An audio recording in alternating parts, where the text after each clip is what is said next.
असं उद्घाटन झालेलं आणि एक आनंदाची जगताप परिवाराच्या बाब आहे।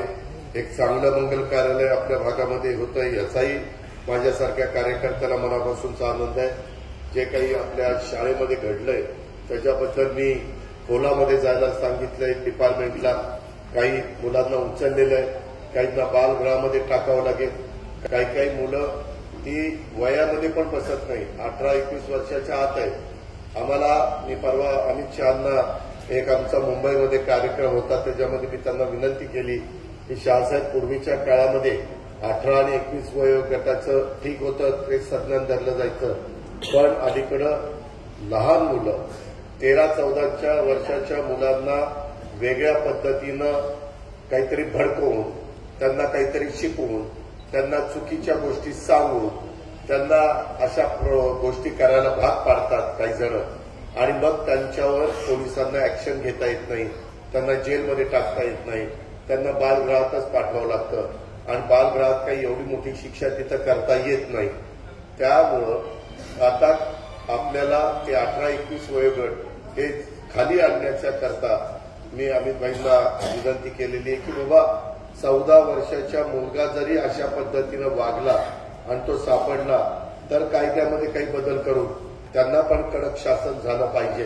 या पद्धतीनं आपण प्रयत्न करतोय, बघतो मी त्याला किती यश येतंय, कारण दिल्लीला पण या राज्य सरकारच्या कामाच्या निमित्तानं देवेंद्र फडणवीस, मी आणि एकनाथराव शिंदे अनेकदा जातो। आता अधिवेशन पण त्यांचं माझ्या माहितीप्रमाणे 1 फेब्रुवारीला सुरू होतं, नवीन अर्थसंकल्प पण येईल, त्यावेळेस पण आमचं जाणं येणं होईल, त्यावेळेस पण मी याच्यामध्ये त्या बाबतीमध्ये पाठपुरावा करणार आहे।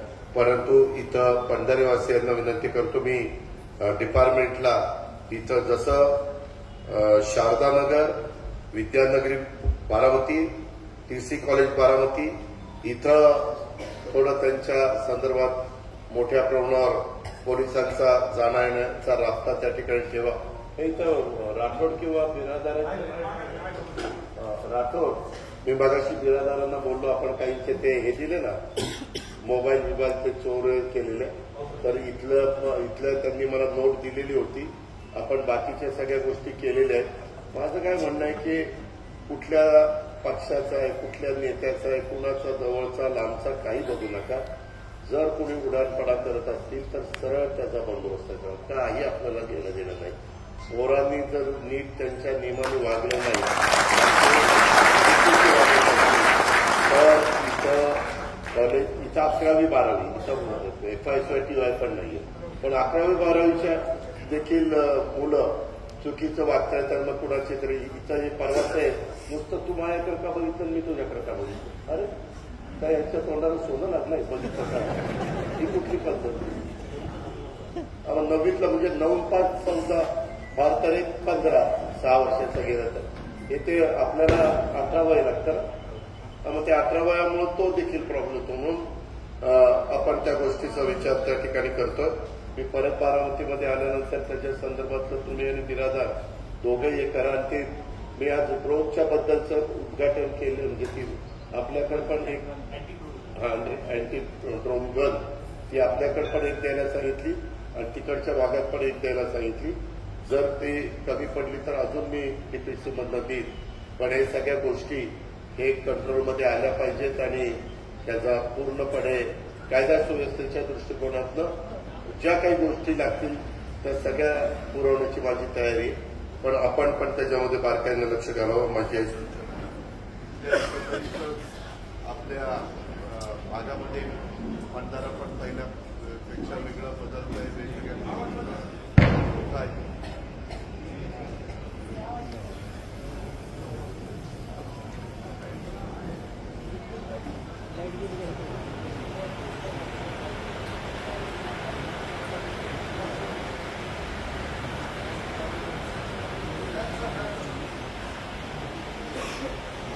तर अधिक मी बोलत नाही, परंतु मला वेळ कमी असल्यामुळं आजकाल बातम्याची तुम्हाला पण बऱ्याचशा ठिकाणी जायचं असेल आणि माझी तुम्हाला हात जोडून विनंती, मी येताना प्रत्येक ठिकाणी तुम्ही थांबवता, माझी एवढी अडचण आहे, काय असेल तर मी सकाळपासून तिथे उपलब्ध असतो। काही लोकांना राजवर्धनला पण मी सांगितलं होतं की ज्यांना भेटायचं त्यांनी इथं माझ्या स्वप्नपूर्ती मंगल कार्यालयाच्या लॉन्चच्या उद्घाटनाच्या करता मी तिथे येऊन तुमचं निवेदन द्या. आल्यानंतर मी 20-25 निवेदनं त्या ठिकाणी स्वीकारली आणि त्याच्यातनं जी पुण्याची आहेत ती पुण्याला पाठवण्याच्या सूचना दिल्यात. बारामतीमध्ये दिली आणि मुंबईची मी आता तुमच्याशी बोलल्यानंतर लगेच मी पुढं चौफुल्यावरून म्हणजे इथनं मोरगाववरून सुपावरून पुण्याला त्या ठिकाणी जाणार आहे.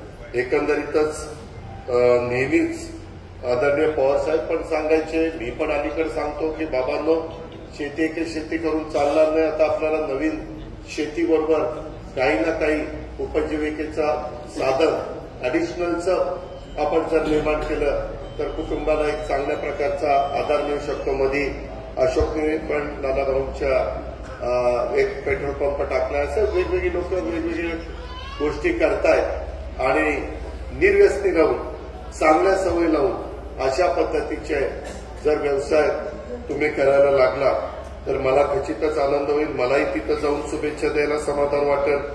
इथल्या ज्या काही सोयी सुविधा स्वप्नपूर्ती मंगल कार्यालय त्या बाबतीमध्ये व्यवस्था, इथलं एकंदरीत फ्लोरिंग वगैरे सगळं दिसताना तरी व्यवस्थित दिसतंय.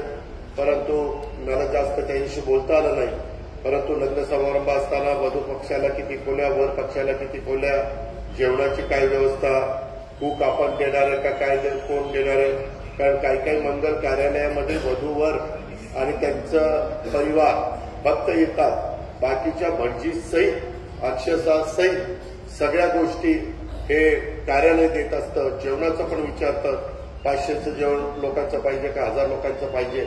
आणि प्रत्येक गोष्ट अतिशय दर्जेदार ते मंगल कार्यालयाचे मालक हे त्या देण्याचा प्रयत्न करत असतात. याचा पण विचार आशिषनं जरूर त्या ठिकाणी करावा. आणि अलीकडे सगळ्यांनाच आपल्या नातेवाईकांच्या पुरतं मर्यादित लग्न समारंभ. आज सकाळी पण मी मला वाटतं बंडगरांचं एक मंगल कार्यालय मागं उद्घाटन केलं. आज त्यांचं रेस्टॉरंटचं उद्घाटन केलं. त्यांनी काही रूम्स 30 बांधलेले आहेत, त्याचंही उद्घाटन केलं. ते म्हणले दादा काही पुण्याची लग्न माझ्याकडे व्हायला लागलेली आहेत आणि त्यांना रूमची जास्त गरज होते. 2-2 दिवस लोक थांबतात. एक दिवस संगीत करतात, मेहंदी करतात, दुसऱ्या दिवशी सकाळी हळद करतात, संध्याकाळी लग्न करतात. थोडासा वेगळा ट्रेंड त्या ठिकाणी समाजामध्ये आलेला.